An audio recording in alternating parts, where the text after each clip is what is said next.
How's it going, guys? Welcome to another video on the channel. So in front of me I've got the 11-inch and the 13-inch version of the new iPad Pro M4 2024. On paper there's not a whole lot of difference, but in reality there's a big choice to be made between the 11-inch and the 13-inch, and it's a choice I've been making over the last couple of weeks as well. And so I just want to share with you my user experience and which model I'm going to be choosing this year. Just before we start, if it's your first time watching a video on the channel, thank you for stopping by the channel and watching this video. Welcome to the channel. And even if it's not your first time watching a video on the channel, thank you as well. I really appreciate your support, and please continue to support the channel. Please subscribe to the channel if you haven't subscribed already, and I would really appreciate that. So let's get into the video. I have the 11-inch and the 13-inch model here. Firstly, obviously you can see the big size difference here. The 13-inch model is obviously a lot bigger than the 11-inch model. This is the 11-inch model, and I have it in the space black 256 gigabytes variant. And then this is the 13-inch model, which is obviously considerably bigger as well, and it's in space black and 512 gigabytes of storage. So originally I did buy the 13-inch model, and I've had this for a good 2 weeks or so. About a week into using this, I thought I'd pick up the 11-inch model while I'm in my return period and see if it's a model which I prefer. So I have both of these models now, and I've been using these regularly, daily, since I got them. Differences between them, obviously the size difference, and then if we look at the slimness as well, the 11-inch is 5.3 millimeters thick, and the 13-inch is 5.1 millimeters thick. So, and you can notice it in your hands when you hold both models. You can notice how thin this is compared to this one. There's not a big difference, but you can still notice some sort of difference between the two. I do like the thinness of the 13-inch model. I think it's really nice, and it's a nice thing to have. So apart from that, if we look at the actual displays themselves, they are both tandem OLED displays, and there's something Apple called this year Ultra Retina XDR display. So on the previous Pro models we had a liquid retina XDR display, whereas on these we have something which is called an Ultra Retina XDR display, and I can tell you there is a really big difference between this year's models and the last year's models. I don't actually have that last year's models, but I can tell you that this year's tandem OLED display is really nice, and it's really attractive as well. It just makes watching content so much nicer, and it's really a superb experience watching content on both of these displays. The 13-inch is a bit more attractive, I would say. The 13-inch display is a bit more attractive when watching your content, and so when watching YouTube videos and sports and things like that, I find myself drawn to watching it on this. But at the same time, this is a lot more compact to hold, and we still get the same display on this one as well. It's 120 Hz on both of the models I have in front of me, and it's super smooth. It's really a joy to use both of these iPads, and that's why I would recommend the Pro models this year over the Air models. I know you're saving a lot of money on the Air models, but in my opinion, with your tech, you want to buy something which is a joy to use. And don't get me wrong, the Air is probably still a joy to use as well, but once you've experienced the 120 Hz, once you've experienced the the tandem OLED display, you're not going to want to go back. And that's kind of the situation I'm in. So since I've got the Pro models, I've really been enjoying the M4 chip and the 120 Hz and the OLED display, and I can't really see myself going back. And I actually prefer, obviously, the Pro models. So in terms of the differences, let's just open a comparison here. So we have both of the models here on the Apple website, and let's just look at the differences between them. So on the left we have the 11-inch, and on the right we have the 13-inch.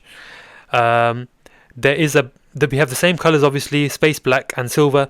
And in terms of the price, there's a £300 or $300 difference if you're in the United States of America. There's a $300 difference between the two models, and that is quite substantial. It's not like the iPhone models where you pay £100 or $100 more and then you can get the Pro Max variant compared with the Pro. It's actually quite a substantial difference. It's £300 or $300 difference, which is definitely something to consider. So the 11-inch model is a lot more affordable, I would say. It's still expensive at £999 or dollars, but at the same time, it is more affordable compared with the 13-inch model. So in terms of the price, we have to give it to the 11-inch model. It's definitely more affordable. And then obviously if you increase the storage levels, both prices are going to increase, the 11-inch and the 13-inch. Obviously on both, so we get the Ultra Retina XDR display on both, which is super nice, and ProMotion on both as well. We get the M4 chip, which is super powerful, probably more powerful than what you need for your daily tasks and things like that. So you're absolutely covered there for quite a few years with the M4 chip. So it's like an investment. So if you buy the M4 iPad Pro this year, you're going to be absolutely fine for the next at least 4 to 5 years. So I would say spend a bit more money now and you'll be covered. Even though the M1 iPads are probably still absolutely fine as well. The M1 and the M2 iPads are fine as well. But overall, this proposition here is a lot more attractive to me.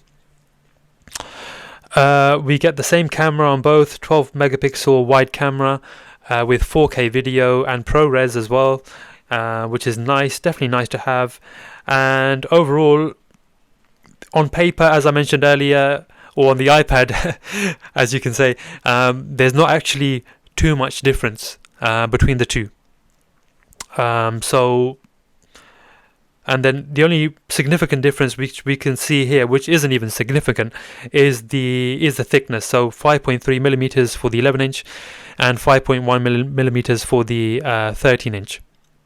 So as I mentioned earlier, you can feel the difference in the slimness, but it's not substantial.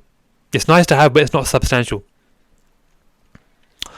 So as I mentioned earlier, the 11-inch is a lot more portable and compact. It just feels so much more comfortable in the hand compared with the 13-inch. Don't get me wrong, the 13-inch is fairly comfortable just because they've made the actual build of it a lot lighter and a lot slimmer than the previous model. So it's not going to fatigue you as quickly as the previous models, but it is a little bit cumbersome to hold in the hand. Being 13 inches and being such a big model, and then when you add a case to it as well, you're going to be adding some weight to it too, so just keep that in mind. It's a bigger display, it's less compact, but it is more attractive. As I mentioned earlier, the OLED display on the 13-inch is truly amazing. It's really nice to have, and when watching your content, watching your films, watching YouTube and things like that, you can really notice a big difference, and it just draws you in to using it, which is a good thing and a bad thing. Obviously it's a good thing because you want to be enjoying using your devices, but it's a bad thing in that obviously you don't want to spend too much time on your device at the same time. So I would say that's one really good point of the 13-inch. It's just very attractive to use, and it just you can really notice the full potential of the OLED display compared with the 11-inch display. So I do like both models, but which one would I say is the more sensible option to choose, and which one am I probably going to choose as well? I would say the 11-inch, just because it's a lot more portable, it's a lot more compact, it's easier to carry around, it's easier to fit in bags, we have the same tandem OLED display on this as well, which looks amazing. Still on the 11-inch, it looks super amazing as well, and I just believe in the long run it's going to be the better choice for me anyway. And I'm going to get straight to the point now. If you're an average user just watching YouTube and Netflix, the 11-inch is probably the way to go, in my opinion. I think you can do most of the things, you can do everything pretty much you can do on the 13-inch, on the 11-inch model, and you're going to be saving some money as well.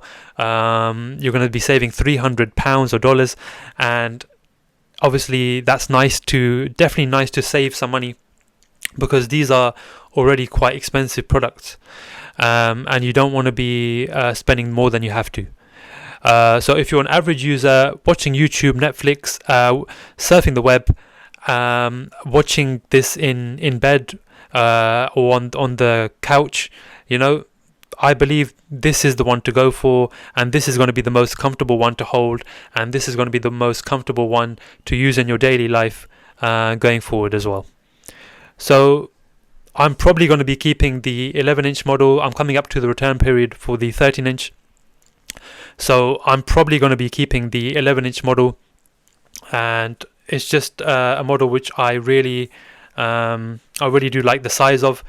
I think it's a perfect size for an iPad, and so I would recommend the 11-inch model for most users. Obviously, if you've got a specific use case and you do work on your iPad and you do design work and things like that, and you need the bigger screen, then definitely, by all means, go for the 13-inch model. It's going to be absolutely perfect for you, and it's a solid iPad, as are both of these iPads. These are both solid iPads, and they both are really attractive to use, and they both are really nice iPads to use on a daily basis for your daily tasks and watching your content and things like that. So I'm going to leave it here, guys. Save yourself some money, go for the 11-inch model, unless you've got a specific use case. But the model I would recommend is the 11-inch model for most people. Those are my views on things. So guys, thank you for watching the video. I really appreciate you guys watching the video until the end. I would really appreciate you subscribing to the channel as well. That would be really nice, and it would help me out a lot. So guys, I'm going to leave it here. Thank you for watching the video. Take care. Bye.